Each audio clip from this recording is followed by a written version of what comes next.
மக்கள் முடிவு பண்ணுவாங்க, நல்ல முடிவு பண்ணுவாங்க. மக்கள் எப்பவுமே மக்கள் பார்த்துக்கிட்டே இருக்காங்க. மாண்புமிகு முதல்வர் கரூர்ல ஒரு 41 பேர் இறந்துட்டாங்கன்னு உடனே அப்படியே ஓடிட்டாங்க.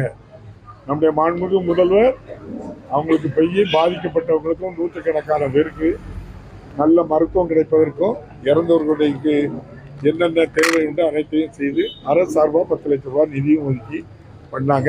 மனித நேயம், மக்களோடு யார் இருக்கின்றார், மக்களுக்கு பிரச்சனை வரும்போது யார் துணை நிற்கிறார் என்பதை மக்கள் பார்த்து கொண்டிருக்கின்றார்கள். மீண்டும் மாண்புமிகு முதல்வர் மு க ஸ்டாலின் 2வது முறையும் முதல்வர் ஆவார். நன்றி. 41 பேர் இறந்தது கூட அது உண்மை வெளிப்படும் நீ சொல்லியிருக்காங்களா? சொல்லலாமே, நாளைதான் நிறைய 2-3 மாசம் ஆயிட்ட சொல்ல சொல்லுங்க. உண்மைதான், யாருக்கு தெரியுமா? காலைல 8 மணிக்கு வரேன்னு ராத்திரி 8:30 மணிக்கு வந்ததுனால வந்தது. இன்னும் எல்லாருக்கும்